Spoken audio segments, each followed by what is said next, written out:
ഇന്നത്തെ വീഡിയോയിലേക്ക് ഏവർക്കും സ്വാഗതം. മൾബറി കൊണ്ട് നമ്മൾ അടിപൊളി ഒരു ജ്യൂസ് ഉണ്ടാക്കി. എന്നാൽ ഇന്ന് മൾബറി കൊണ്ട് നമുക്ക് അടിപൊളി ഒരു മൾബറി ജാം ഉണ്ടാക്കിയാലോ? നല്ലതുപോലെ പഴുത്ത മൾബറിയാണിത്.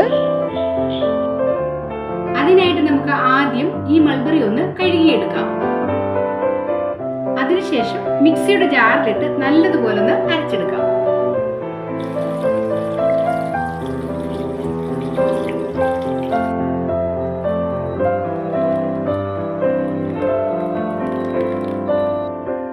നല്ലതുപോലെ അരച്ചെടുത്തിട്ടുണ്ട്.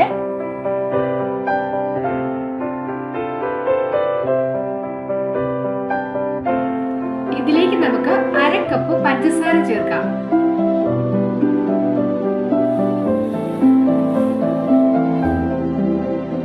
മധുരം കൂടുതൽ വേണ്ടുന്നവർക്ക് കുറച്ചുകൂടി ഇട്ട് കൊടുക്കാം. 2 ചെറുനാരങ്ങ പിഴിഞ്ഞൊഴിക്കാം.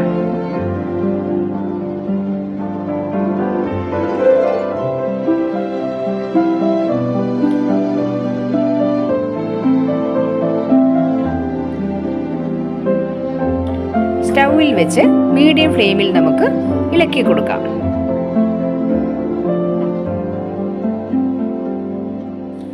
മൾബറി മിശ്രിതം നല്ലതുപോലെ തിളച്ചിട്ടുണ്ട്. ഇനി നമുക്ക് കൈ മാറ്റാതെ തന്നെ ഇളക്കിക്കൊണ്ടേയിരിക്കാം.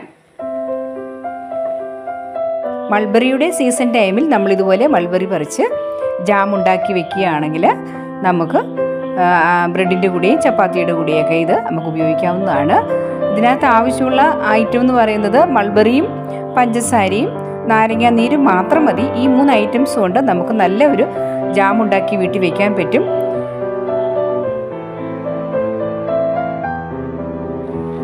നമ്മുടെ ജാം തയ്യാറായിട്ടുണ്ട്. അതിൻ്റെ ഒരു കറക്റ്റ് പരുവം നോക്കാനായിട്ട് നമുക്ക് ഈ പാത്രത്തിലേക്ക് ഒഴിച്ചു കൊടുത്ത് നോക്കാം.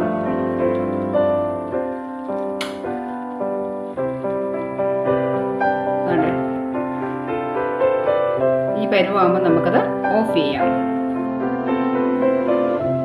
നമ്മുടെ ഹെൽത്തി ആയിട്ടുള്ള ടേസ്റ്റി ആയിട്ടുള്ള മൾബറി കൊണ്ടുള്ള ജാം തയ്യാറായിട്ടുണ്ട്. ചെറിയ ചൂടോടുകൂടി തന്നെ നമുക്ക് ഈ ജാം ഒരു കുപ്പിയിലേക്ക് നിറയ്ക്കാം. തണുത്തു പോയി കഴിഞ്ഞാൽ അത് സെറ്റ് ആയി പോകും. ഇതിൽ നിറയ്ക്കാൻ പാടാണ്. അതുകൊണ്ടാണ് ചൂടോടുകൂടി ഇതിനകത്ത് നിറയ്ക്കുന്നത്. ചെറിയ ചൂടോടുകൂടിയാണ് ഞാനിത് ഈ കുപ്പിയിലേക്ക് നിറച്ചു വെക്കുന്നത്.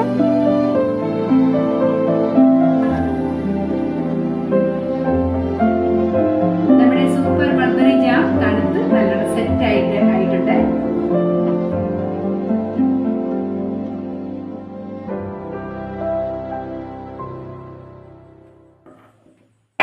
നമ്മുടെ ജാം നമുക്ക് ബ്രെഡിലും ചപ്പാത്തിയിലും ഒക്കെ പരത്തി കഴിക്കാം. മൾബറിയുടെ ആരോഗ്യ ഗുണങ്ങൾ ഏവർക്കും അറിയാവുന്നതാണ്. ദഹന വ്യവസ്ഥയെ ആരോഗ്യമുള്ളതാക്കുന്നു. കണ്ണിൻ്റെ ആരോഗ്യം, രോഗപ്രതിരോധ ശേഷി എന്നിവയ്ക്കൊക്കെ അത്യുത്തമമാണ് നമ്മുടെ ഈ മൾബറി.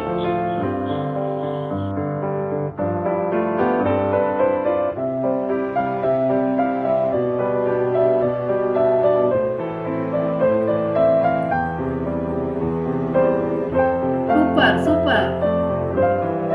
വീഡിയോ ഇഷ്ടപ്പെട്ടാൽ ലൈക്ക് ചെയ്ത് സബ്സ്ക്രൈബ് ചെയ്യാൻ മറക്കരുതേ.